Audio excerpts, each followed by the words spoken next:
Hi, everybody. Welcome. Watching our number climb here as some of you are joining us. Thank you so much for joining us today. I am Lisa with the Law Library, and with me is David Cameron Carr, who is our speaker today on how the discipline system works. Oh gosh, I see we've already got somebody posting. Oh, hi, Keith. Okay, just a little bit of housekeeping before we get started, and then I'll turn things over to David. So for those of you who are attending live today on January 12th, 2024, we will be issuing participatory CLE certificates. I emphasize live because this will be posted on YouTube later, and we cannot provide certificates for the self-study. You need to use a personal log that the State Bar provides for keeping track of self-study. If you need any information about that, feel free to contact the library and we can send you a link to it. You will also be able to ask your questions today. Use the Q&A function, as a few of you already have. You'll see that on the screen with two speech bubbles. If you post your questions there, you can do so anonymously or under your name, whatever is your preference. Another thing I wanted to mention is that you will see a survey link at the end of today's program. We would greatly appreciate if any of you can take a few minutes to give us some feedback. And then finally, one more thing today, just for the first few classes of 2024, I have been mentioning that if you are someone who has been with us for our webinars before, you might have noticed that we have a new registration system that we're using. It should be pretty seamless and easy for those of you who are registering. You're just going to be registering directly in Zoom now and not in Eventbrite. I did want to mention that in case any of you noticed the difference. Really, the only thing significant to you as an attendee is just that if you were signed up in Eventbrite to get notifications of new classes for us, you're not going to get those anymore.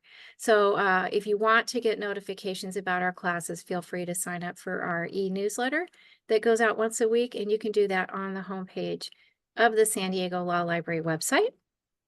So that's all I've got. I'm going to turn things over to David. Okay, thank you so much, Lisa, and thank you everyone for spending some time with me today talking about the State Bar discipline system. Let me share my screen and get our PowerPoint going here. Hopefully everybody can see that okay. Today's presentation is entitled How the Discipline System Works. And just to introduce myself, my name is David Carr, David Cameron Carr, full name. And this presentation is 35 years in the making because 35 years ago, March, I left the private practice of law and went to work for the State Bar of California, where I worked for 12 years. After 12 years working at the State Bar, I left the State Bar and became a lawyer in private practice, representing lawyers, almost exclusively lawyers, in discipline matters, in legal ethics advice, and also representing proto lawyers, people applicants who wish to become lawyers and oftentimes have an issue or two with the committee of bar examiners they need to iron out. There's some information about me. There's my email address at the bottom of the screen. If you have, we're going to try to leave time for questions at the end of the presentation. If I don't get your question and you have a question about the material, feel free to email me, dccarr@ethics-lawyer.com. Hopefully that'll be easy to remember. So with that, let's dive into the material. The nature of the State Bar of California is still mysterious to some people, even after, let's see, 1927, almost 100 years. The State Bar has been around as an institution, but still there's confusion, and part of the confusion is that the nature of the State Bar has changed over the last 100 years. It's important to know that the State Bar is a creation of the state legislature, and it was created by the State Bar Act in 1927, the same year that Mr. Lindbergh flew across the Atlantic Ocean to Paris. Created by statute. There have been attempts to create a state bar before. In 1925, the governor of California vetoed the first attempt to create the State Bar of California. But it was created as what was called an integrated bar. In other words, although we had a California Bar Association and we had the American Bar Association, of course, and various local bar associations, uh, the integrated bar, the idea behind the integrated bar was, let's create an institution that all lawyers are required to be members of and pay dues into in order to function as a regulatory body to improve the legal profession. And the idea was by requiring everybody to join and creating a process for discipline and a process for admissions dependent on this entity, that we would improve professionalism among the lawyers of the state of California. That was the idea behind the integrated bar, and it was an idea that was adopted by a number of other states besides California. Most states, however, many states, with a few exceptions, created their integrated bars or integrated bar associations by actions of the Supreme Court in the particular state where the lawyers existed. California, among all the states, has the highest degree of involvement, some people might say interference, in the legal profession by the state legislature of any state. In most states, the Supreme Court, the judiciary, is almost exclusively in charge of the regulation of lawyers. But in California, we have a shared system where both the Supreme Court and the California legislature essentially share the power to regulate the legal profession. Created by an act of the legislature in 1927, in 1951, the California Constitution was amended to add a short section which confirmed the status of the state bar as not only a public corporation, but also as an entity that existed within the judicial branch. California Constitution, Article 6, Section 9. If you are sleepless at night and you want to put yourself to sleep, I recommend reading the California Constitution. And if so, you can look at Article 6, Section 9. It's pretty short, though. The case law says that the State Bar of California, the words used in the case law is that the State Bar of California is the administrative assistant to the Supreme Court of California in the area of admissions and discipline. The judicial power to regulate the legal profession is inherently under separation of powers analysis, part of the judicial branch.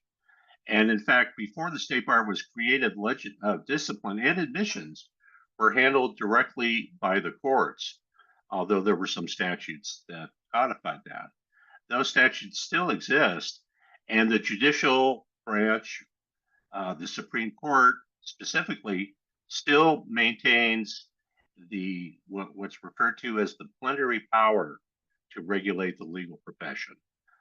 You can take a look at In re Accusation of Walker, 1948 case, which said that the courts maintain the power to regulate the legal profession.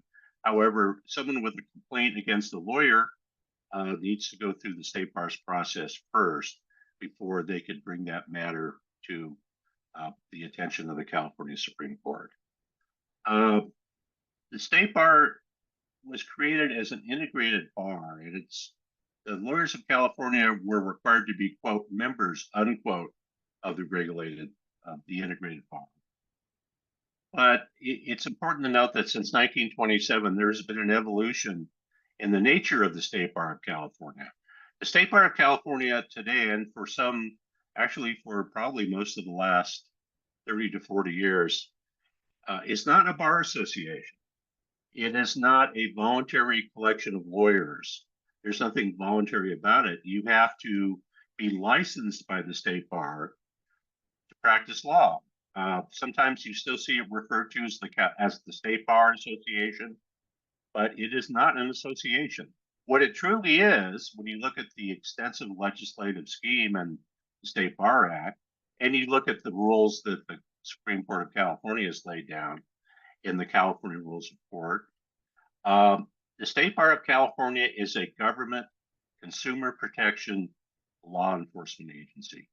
And it's important to know that in your dealings with the State Bar. And I'm sorry to have to tell this to you if you don't know it already. The State Bar is not your friend. It is not your friend. The State Bar is a government regulator, and with all of the aspects of that come with a regulator and you being the regulated. So it's important to understand who you're dealing with when you deal with people at the State Bar. The people at the State Bar can be friendly, but they are not your friends. The chief function, or the highest priority, I should say, of the State Bar, as dictated by the California legislature, is the protection of the public. And by statute in 2019, the legislature gave explicit direction to the State Bar of California, saying that protection of the public is your highest priority. To the extent that before 2019, the State Bar functioned as a trade association or a trade organization for lawyers, that has ended as of 2019. Effective January 1, 2019, the things the State Bar did, the functions that could be deemed trade association functions, these have now all been delegated to the new California Lawyers Association, created in 2019. You may be members of the California Lawyers Association. I am, and I'm happy to be a member. That is a voluntary organization. However, you're not required to be a member, but the California Lawyers Association was spun off from the State Bar of California in 2019, and now functions to the extent we have a functioning trade association. It is the California Lawyers Association. In service of its mission to protect the public, most of what the State Bar does now is regulation and discipline. And when we talk about numbers toward the end of the presentation, I think you'll see that although the State Bar has a lot of projects that are connected with access to justice and other positive aspects, really what the State Bar does is regulate the legal profession, and they primarily regulate the legal profession through professional discipline. And when it comes to professional discipline, there are three organs, as I call them, a nice old-fashioned word, three organs that primarily function in the discipline process that you need to be aware of. The first of these organs is the Office of Chief Trial Counsel. This is the State Bar discipline prosecutor. It investigates complaints. It receives information about other kinds of misconduct outside complaints. It receives information from courts, including information about criminal convictions. It primarily investigates complaints and processes other information. It can initiate investigations on its own initiative. These are called SBIs, or State Bar complaints. And it functions very much like a criminal prosecutor functions. It investigates, it brings charges, it files and prosecutes formal discipline proceedings and other kinds of proceedings in the State Bar Court, which is the adjudication function, the second major organ of the State Bar. The State Bar Court and the Office of Chief Trial Counsel are separate entities, and it's important not to confuse the two. The Chief Trial Counsel's office is the prosecutor. The State Bar Court is the adjudicator. It adjudicates discipline proceedings, and it has the power, after those discipline proceedings are adjudicated, to issue public approvals or to recommend suspension and disbarment to the California Supreme Court. The State Bar Court is an administrative law court. a specialized administrative law court in the judicial branch.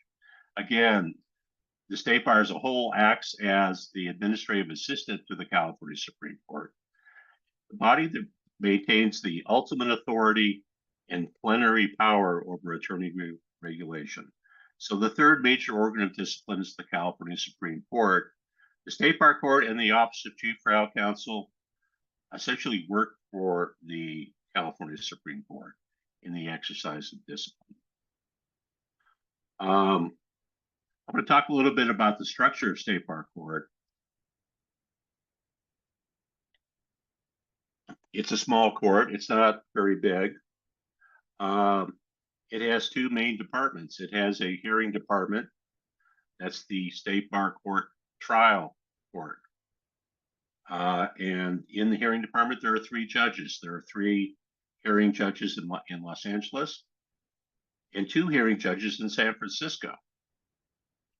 If you are unlucky enough to be the subject of a disciplined prosecution, that will be assigned to one of these five judges. And although there are venue rules regarding where a case is venued, the State Bar only has two locations, Los Angeles and San Francisco. Although there are venue rules about which court is appropriate, now it's not unusual to have hearing judges in San Francisco assigned to Los Angeles matters, and less often Los Angeles judges assigned to San Francisco venued matters. The hearing department is a relatively small court, five judges. When you practice in State Bar Court, I've been practicing in State Bar Court since 1992. You very soon get to know, everybody gets to know everybody pretty well. It's a fairly small, sometimes incestuous world. So you get to know the judges' foibles. And although there are quite a few deputy trial counsel, there are only really about 20 or so full-time professional defense lawyers. The other part of the State Bar Court is the review department. The review department functions as the appellate court from the hearing department. The hearing department renders decisions, and then the litigants, either the Office of Chief Trial Counsel or the individual respondent attorneys, have the right to appeal those decisions to the review department of the State Bar Court. The review department also discharges other functions, mostly with respect to criminal conviction matters that we'll talk about in a few minutes. The review department consists of, I don't know how to put this. It's one full-time judge who's also the presiding judge of the entire court, and two part-time review judges. So I guess we have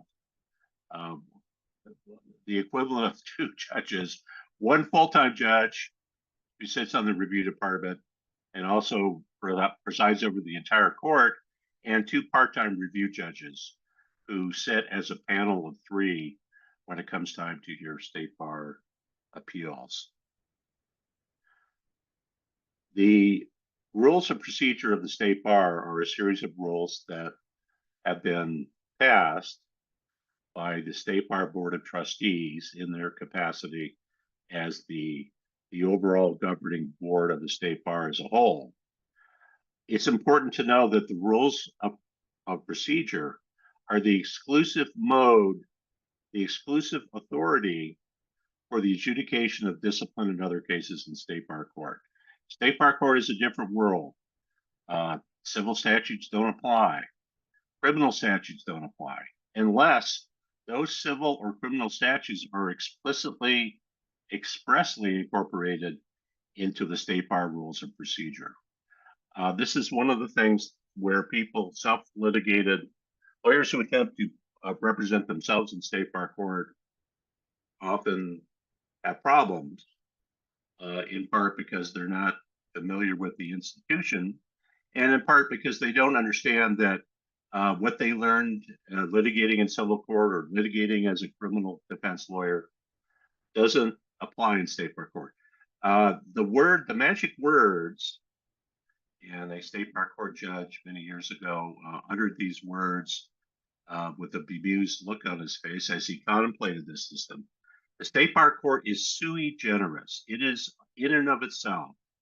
And Although some of these rules do incorporate other parts of the law, they are sui generis. So if you intend to represent yourself in state bar court, you are going to have to be familiar with the rules of procedure of the State Bar of California, and they are fairly long and extremely detailed.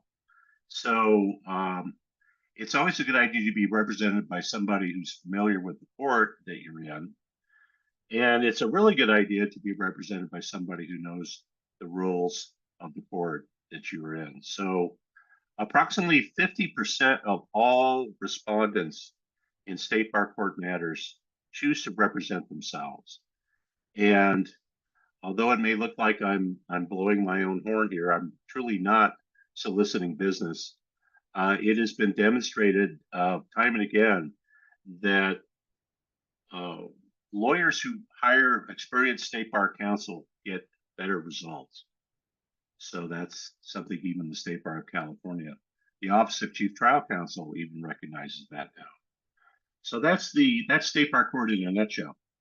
Now the prosecution office is much larger than the State Bar Court. It's about 200, roughly 275 people, including about 90 lawyers and roughly 90 investigators and about 90 support staff. The numbers fluctuate.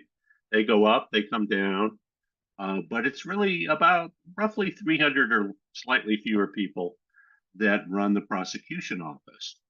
The chief trial counsel is the head of the office, and his position is provided for by statute. The chief trial counsel is nominated by the Board of Trustees of the State Bar and must be confirmed by the Senate Rules Committee. Our chief trial counsel now is George Cardona, who's been on the job for a couple of years now. Very nice man. He is head of the overall prosecution office. He has managers that work under him that supervise about 21 specialized teams of lawyers, investigators, and support staff. 21 teams of support staff, investigators, and lawyers who are charged with various functions. Some of these teams are do the intake function. Some of these teams are strictly trial teams. There's a special team for appeals. There's a special unit that investigates complaints of the unauthorized practice of law. The organization and constituents of these trial teams changes. The one thing that's constant with the State Bar is that the deck chairs on the Titanic, so to speak, are always being rearranged. But right now, there are approximately 21 specialized teams consisting of anywhere from 4 to 15 personnel. I was a manager at the State Bar of California back a long time ago in the last century.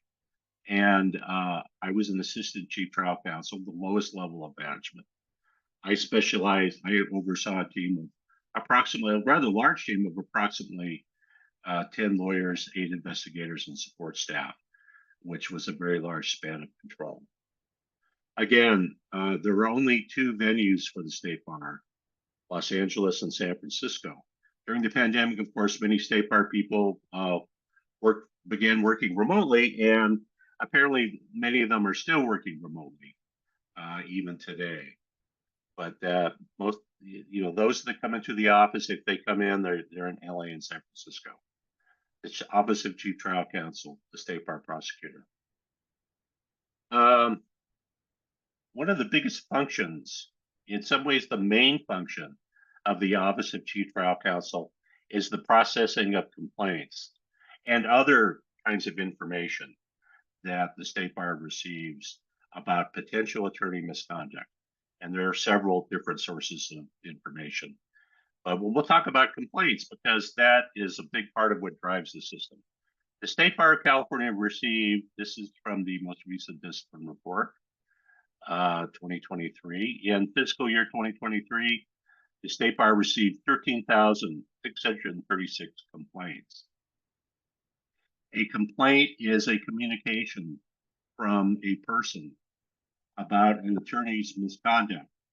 A complainant can include a client, it can include opposing counsel, Sometimes it can include judicial officers, judges, or others, even people that you might think of as officious intermeddlers. There's no standing requirement to make a state bar complaint.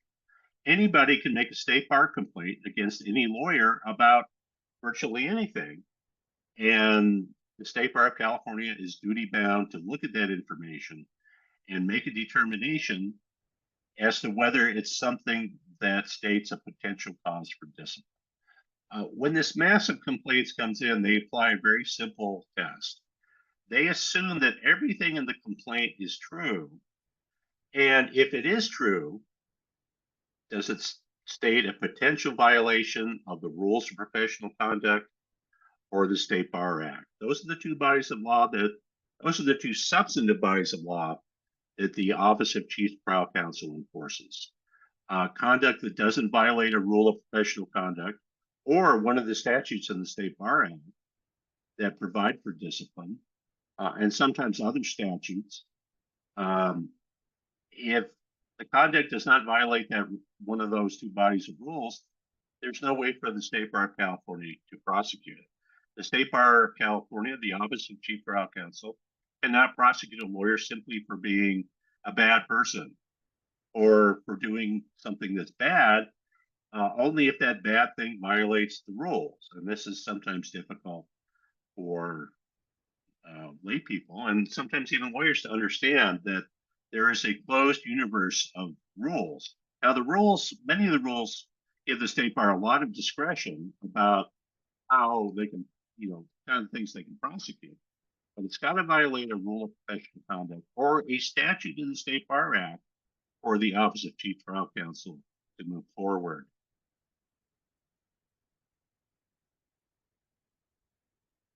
This is the intake function. They look at it.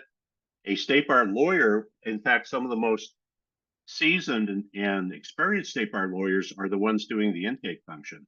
And they look at it and say, if assuming this is true, is it violate the rule? The bar gets complaints. They're kind of like, well, I'll give you an example. One I made up, but it's not far afield. My neighbor's dog bit me. My neighbor is a lawyer. Discipline my neighbor. That is not something the State Bar is going to prosecute. But the State Bar receives complaints that are somewhat similar in nature. It is very easy to make a State Bar complaint now. You can do it online. It takes about 5 minutes.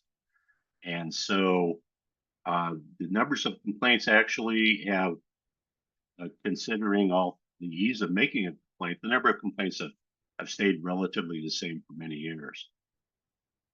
Complaints are assigned to a trial team and an OCTC lawyer for investigation. Once they pass that initial intake filter, the Office of Chief Trial Counsel lawyer is called a deputy trial counsel.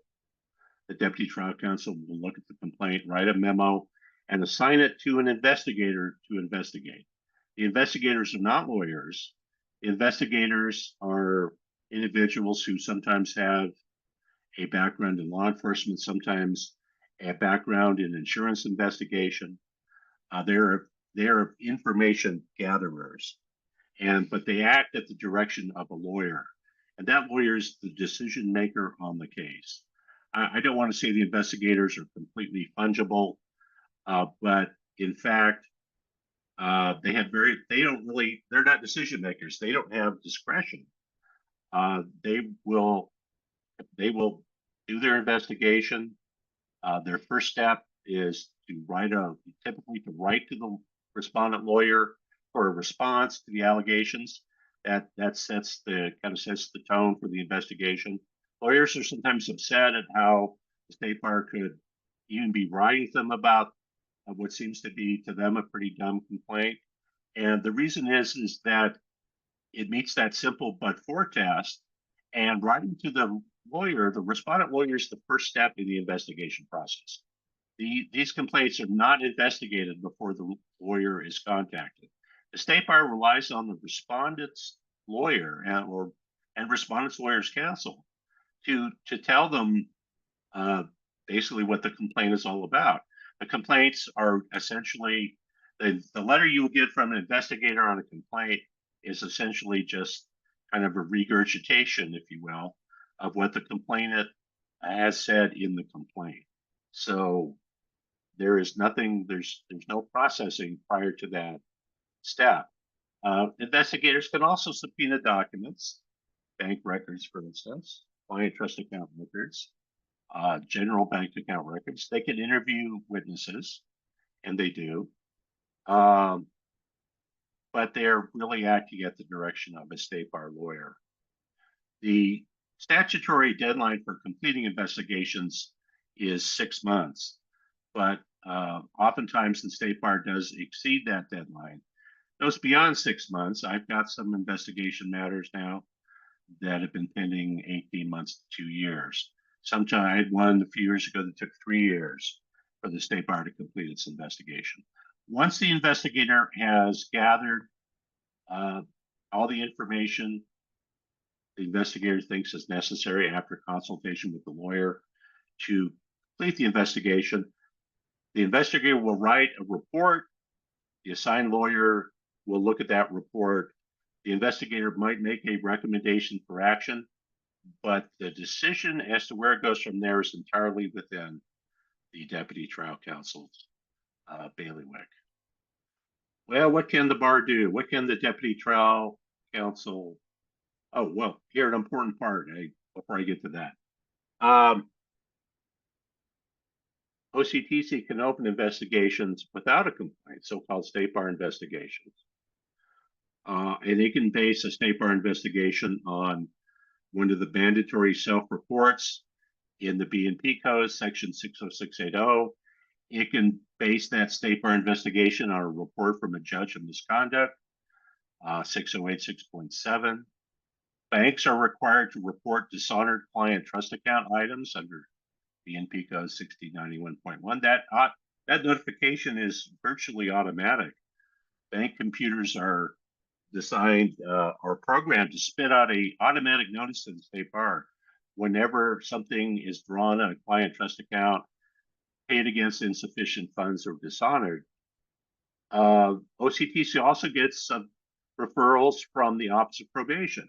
Lawyers who have been disciplined and have probationary conditions, if they fail to meet those conditions, the State Bar Office of Probation will refer that matter to the Office of Chief Trial Counsel to start a new discipline case.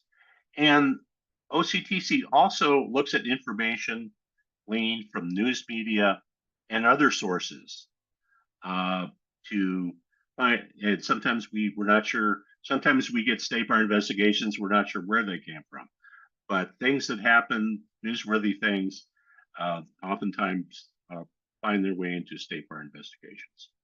Okay, back to where I was before. The Office of Chief Trial Counsel lawyer, after that person receives the investigator's report, can close the investigation. 90% of all state bar complaints get closed, roughly 90%. No reason to go forward. That doesn't mean that bad things didn't happen, but it means either they're not provable, or they're not the kind of things the state bar can prosecute. So when they close an investigation, it's always closed without prejudice, and they always leave the door open to reopen it if new evidence comes to light. Now they can also then not only close investigations, they can now send a case where the misconduct is minor to the new state bar diversion program, which just got started a few months ago. We no longer have private discipline in state bar court, thanks to the state legislature.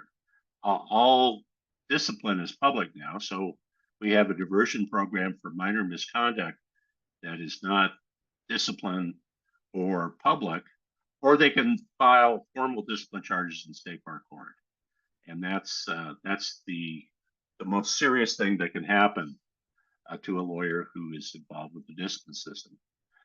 There's a pre-filing procedure before charges can be filed in the state bar court. The OCTC lawyer sends a letter called a notice of intent to file charges to the respondent lawyer or the lawyer's counsel. That triggers 2 10-day deadlines. The respondent has a 10-day deadline to to request the OCT investigation file, and that will be provided to the lawyer. It will be things like certain kinds of work product and privileged material will be redacted.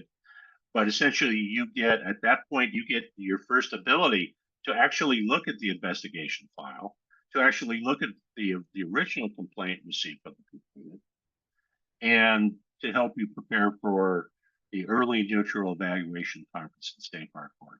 This is modeled after federal court in some aspects. And what it is essentially a pre-filing settlement conference.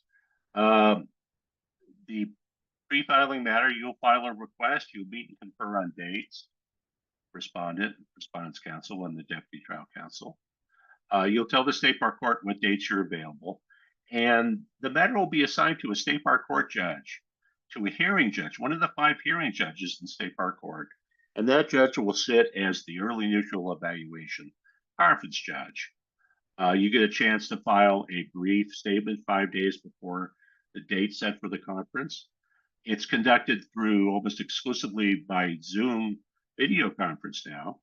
Remember, you're dealing with a court that has only 2 venues for the nation state of California.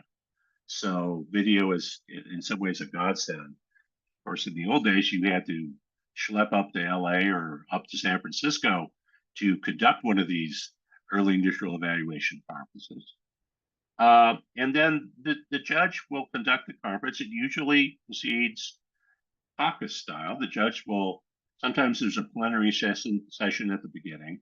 The judge will talk to both sides, and then the judge will break out and talk to one side, talk to the other side. If you've done a mediation, you're familiar with that.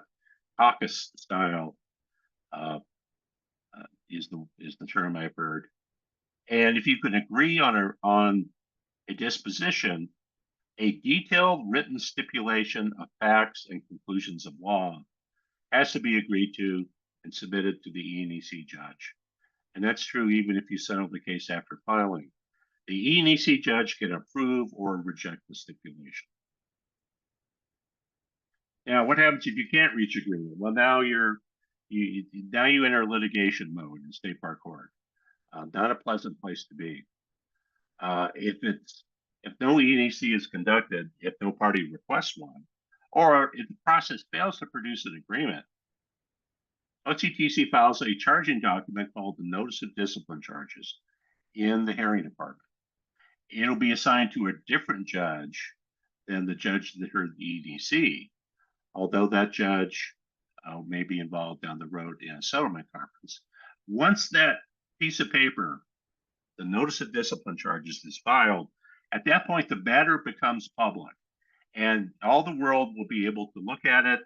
There'll be a notice posted on the lawyer's state bar membership records page. There'll be a link to the state bar court filing. At that point, it's public, and the fact that the chief trial counsel can make these charges public essentially unilaterally gives them quite a bit of leverage in the negotiation process. The NDC consists of a series of factual allegations and an allegation as to what rules and statutes are alleged to have been violated. It is a notice pleading jurisdiction, so it's a fairly short document.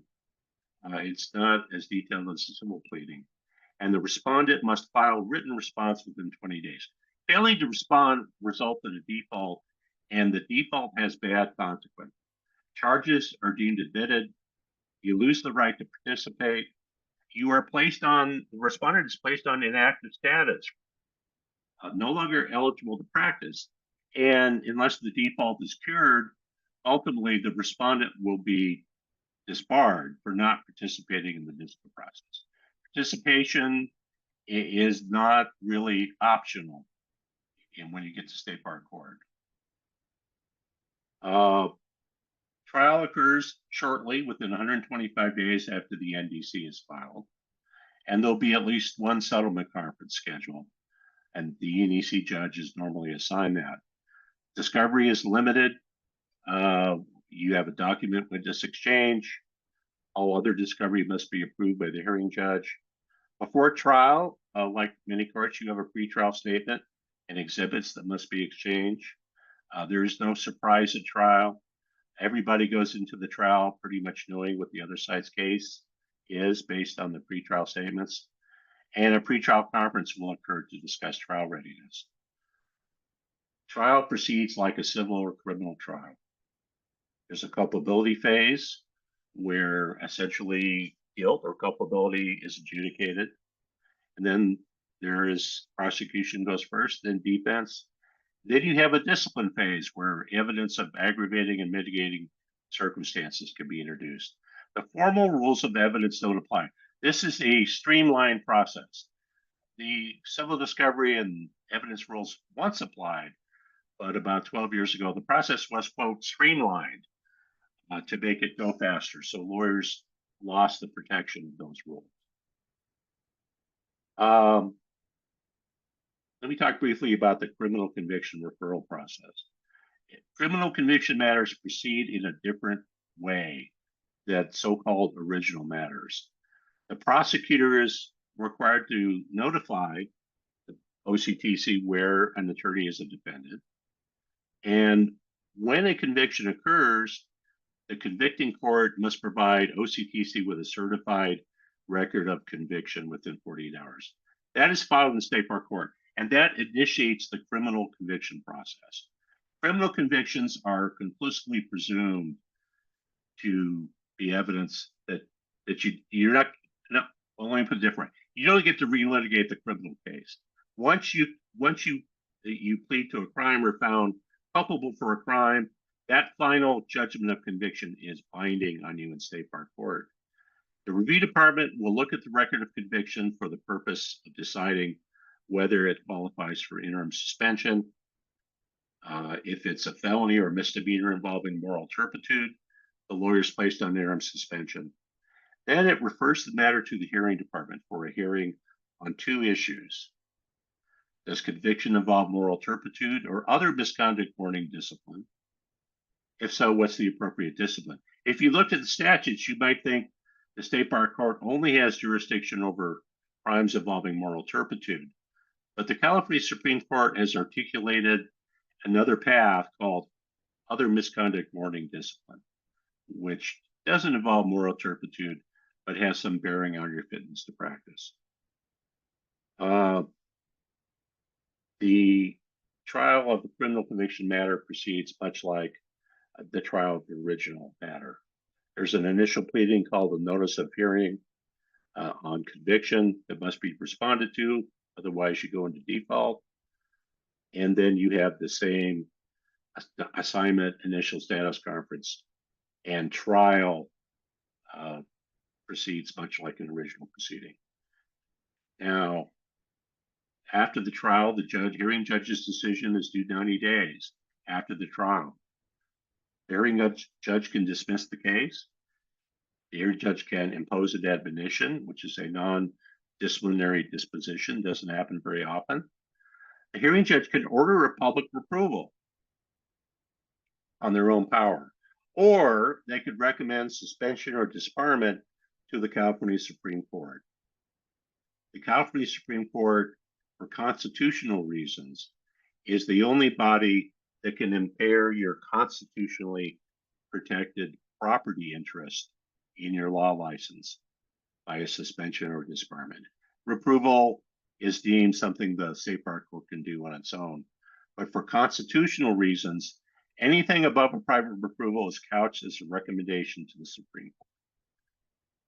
And either party can appeal that decision to the review department within 30 days.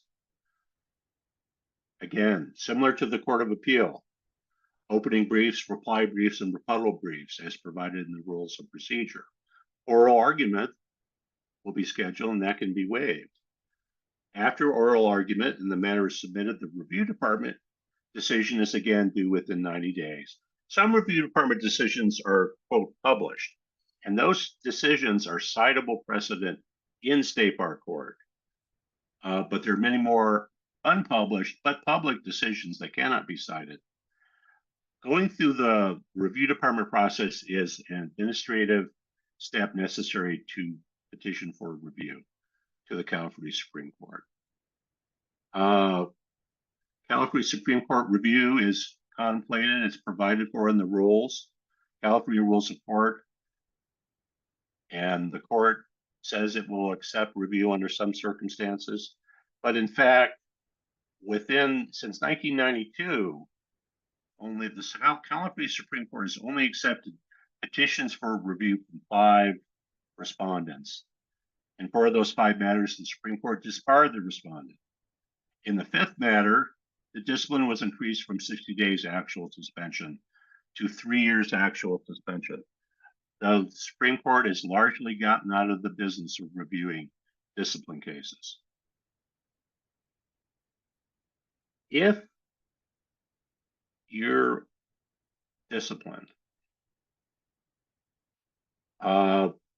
you are going to be liable for the state bar's cost.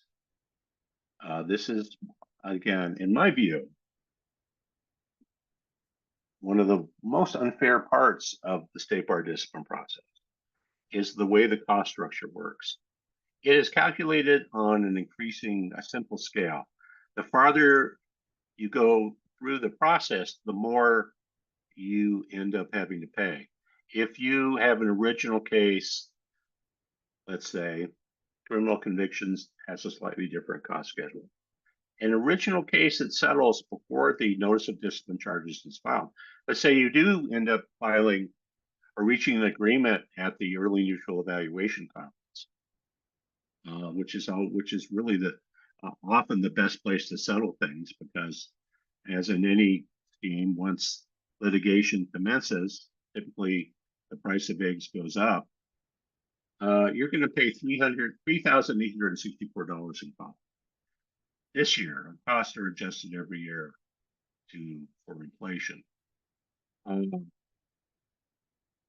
If you go all the way to a 1-day trial, let's say you can't settle it at the EDC, you can't settle it at the settlement conference. Maybe you can't settle it because the Office of Chief Trial Counsel is taking an unreasonable position. Of course, from where I sit, that happens quite a bit. And they do take unreasonable positions, in my view. And sometimes we have cases where we win. We achieve a complete exoneration of trial. And that's happened to me a few times. But let's say you go all the way to a 1-day trial, and the state bar, the Office of Chief Trial Counsel prevails on any of the counts in the notice of discipline charges. And you have a 1-day trial. Your cost, if you're found culpable, they might charge you with 20 different things. But if you're found culpable of one and you're publicly disciplined, and now since we no longer have private approvals available to us, it's all public except in the rare case of admonition, your costs are $9,365. But wait, as my friends on TV say, that's not all. If you go to a multi-day trial, let's say the Office of Chief Trial Counsel has really loaded up that notice of discipline charges with lots of stuff, and you can't get through a trial in 1 day, even with stipulating to facts, which you're required to do before trial. If you have a multi-day trial, your costs really go up, $21,118. And let's say the hearing judge is wrong, or you think the hearing judge is wrong, you don't like that result, and you decide to go to the review department. If you go to the review department and, again, you lose, you're found culpable of one charge, and you're publicly disciplined, you're going to pay $25,834. The problem with this cost structure is that it encourages, in my view, and I'm admittedly biased, it encourages overcharging by the Office of Chief Trial Counsel. And it acts as a tremendous disincentive for respondents who are, especially respondents who aren't independently wealthy. And I've had some clients who say cost is no object, but not very many. In other words, you may be able to prove your innocence, but you're gonna pay to do that by risking this huge cost award to the State Bar. Discussion has been had about changing the system. So far, nothing has happened along those lines. Now, what happens? How is this cost award enforced? Well, two ways. Costs are added to your license fees for the next year.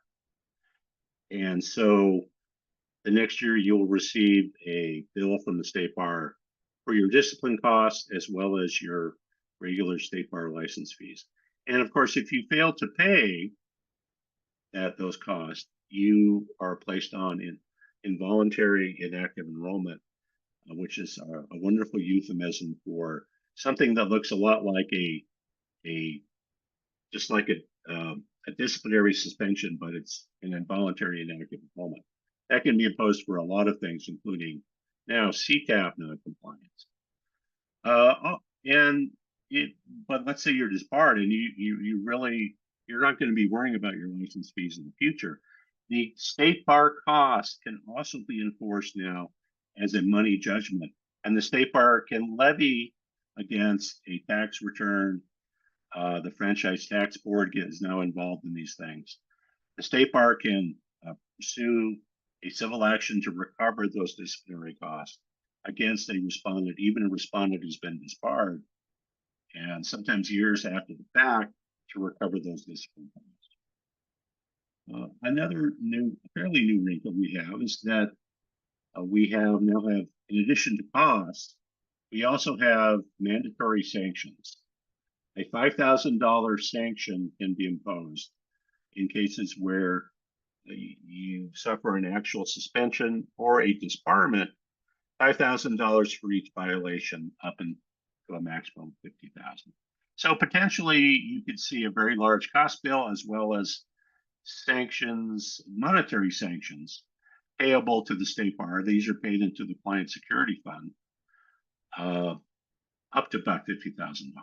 So the cost aspect is something that certainly among defense counsel, it's a sore point. And finally, I'm going to take questions, and I think we have a few minutes for questions, and I hope we have some questions.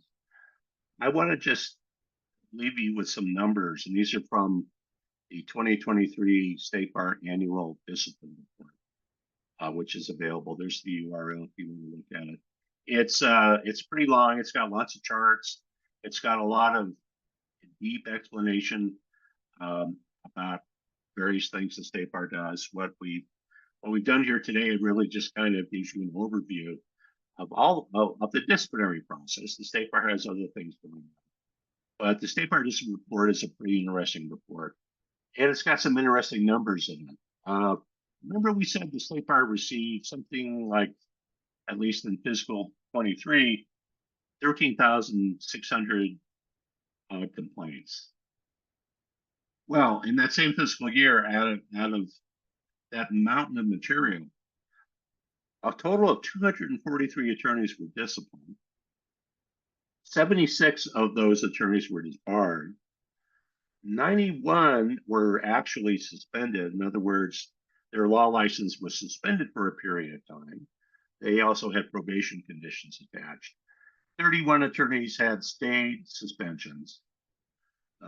They weren't actually suspended, but if they don't comply with probation, they would be actually suspended. And a total of 45 reprovals. And I haven't added those numbers up to see if they add up, but I think that comes about right.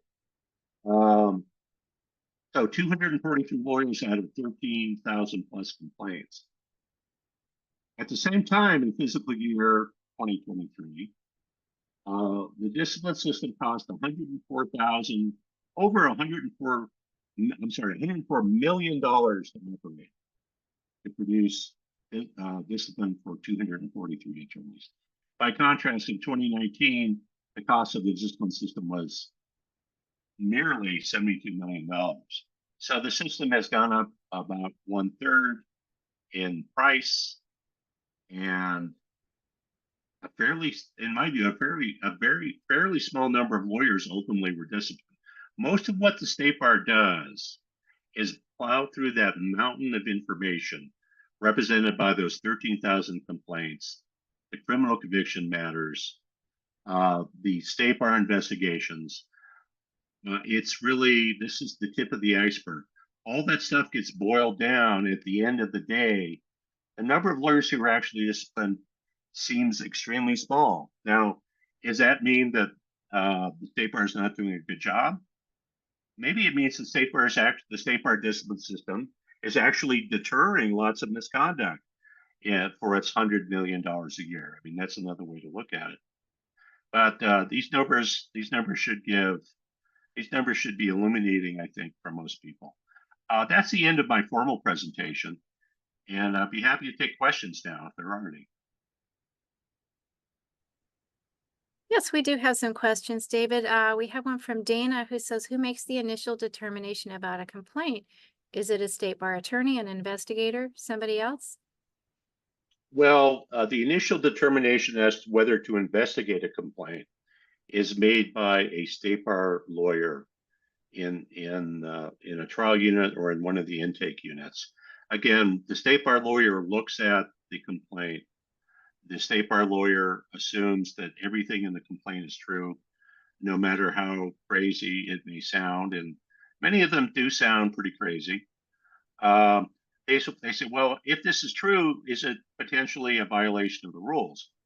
And that lawyer makes this determination and then writes a memorandum that's given to the investigator to investigate to see if the bar can develop evidence. The bar's burden of proof is clear and convincing evidence, a high burden of proof, and the bar OCTC says that they don't file charges unless they think they can meet their burden of proof. I'm skeptical because I've seen some pretty weak cases filed. But that's who makes the initial determination, an experienced State Bar lawyer. The new diversion program is not really new. What it essentially consists of is that the State Bar will send you a letter. They'll say, this is what we think you did. You have to agree to it. If you agree, then we will close the case if you fulfill certain conditions. Typically, the conditions are participation in State Bar Ethics School or State Bar Client Trust Accounting School, or there may be other conditions. We haven't seen I've only seen one new diversion letter. You sign the diversion letter, you send it back, you have a timeline to complete these conditions. If you don't complete the conditions within the time limits, the case comes back to life and you're potentially subject to prosecution. It's not really different from what they've been doing. It's now just packaged a little bit differently.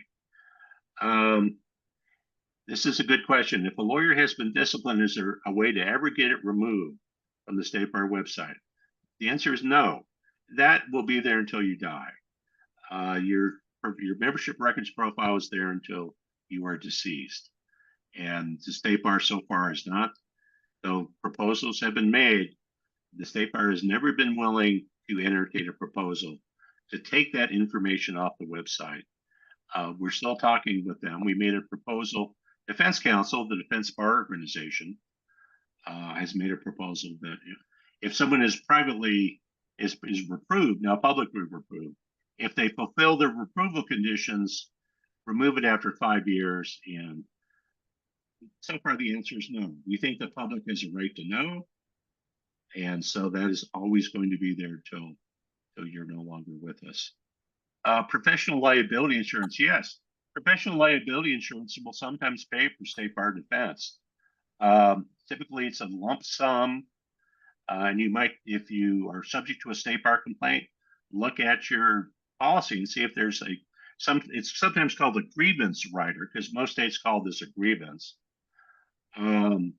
So yeah, if you get a State Bar complaint and you need to hire counsel, look at your policy, see if they'll pay for it. Typically $25,000 is a typical kind of sum for that lump sum rider. Common reasons attorneys are disciplined. Well, client trust account misconduct is big. Serial failure to perform. Typically a failure to perform or communicate in a single case typically won't lead to discipline, but If you fail to perform or fail to communicate in multiple client cases, you're probably going to be looking at something like a suspension or approval. So dishonesty, lying to a court, lying to someone else, lying in your personal life is a cause for discipline. Attorneys are required to be honest even in their personal lives, and that's considered relevant to your qualifications to practice law. So those are the things that mostly people get disciplined for. Uh, Attorneys bring cases involving lack of jurisdiction. Does the state bar review the jurisdictional allegations independently? I would say in most cases, no.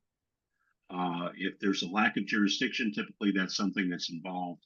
The civil courts will look at that and dismiss the case. But merely bringing an action and having it dismissed is not typically something that causes state bar involvement. Here's a long question. 606 AD, producing misleading arguments. There are rules that say you have to have at least a colorable basis for your arguments, but we don't want to chill advocacy. So the leeway you have to make, if you can't make a frivolous argument, but you can make a meritless argument. And the question for case law, the standard is it so meritless that no reasonable attorney would think it had merit? A little bit of a subjective test, but that's the test. You have a lot of leeway to make bad arguments in civil court. We don't want to chill advocacy. We don't want to encourage it. So we can't pull the reins too tight. And I think that's all our questions. That is, and that takes us to the end of our time. So great timing. Thank you, David, for another great Thank you. presentation. Thank Thank you you, for everybody. everybody who was here and your great questions. And hopefully we'll see you at the next one. Thank you, everybody. We'll see you next year. Thank you very much.